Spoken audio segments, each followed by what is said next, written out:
che tenete una laurea, non so quanta specializzazione. A già parla proprio che mo mi sto imparando a fettintura e non mi viene manco precisa.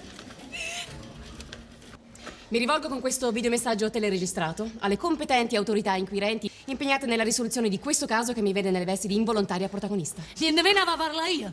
Che le va a parlare Lilli Gruber? Regalò!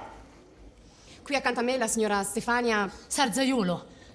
Signorina Stefania Sarzaiolo, detta Stefi. Faccia parrucchiera, tagli, shampoo, tinture permanenti. C'ho il negozio a via De Pretis 145. La lunedì è chiuso, la domenica mezza giornata. Per la crisi pratichiamo ottimi prezzi. Messa in piega 7 euro. Regalò! Commessa Huawei! Questi pazzi di fare la pubblicità.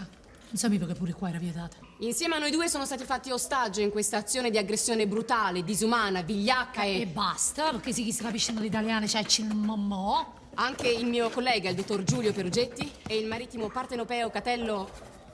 Fratello, Catello? la redazione non ci ha fornito il cognome. Kate, Più personale. ha ragione, ha parlato proprio che si pare brutto. Di chi? Eis. Parla ai familiari. E parlato pure la mamma, la sorella, ma che ve ne importa? I miei familiari, Stefania! E parlate della famiglia Io non vostra! ce l'ho una famiglia, io, va bene, non ce l'ho, non ho madre, padre, figlio, niente! Condoglianza! Mio zio, forse, parla a mio zio. Ma no, ma sì, non fanno proprio punteggio, parlate degli amici! Gli amici, adesso, gli amici. Non mi vengono gli amici, non mi vengono gli La amici. compagna di scuola, la media compagna! Non ce li ho, non mi vengono in mente. Professore, permettete. Papà? Papà? Papà, ti volevo solo dire che ti voglio bene. Sì, non ti preoccupare, io sto bene. Non dare retta a nessuno, papà, noi mo torniamo.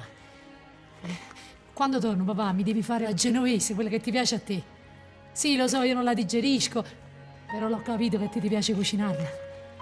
Quando vengo me ne mangio 2 piatti accopputi. E mettici pure a rigotto, papà. Ah, perché mi guarda proprio la fissa la ricotta, metto dappertutto. E se invece non ti dimenticare, papà. E dico, non ti dimenticare la sera quando vai a letto di chiudere bene il gas e di mettere il palotto dietro la porta perché stanno i delinquenti. Da noi, dico.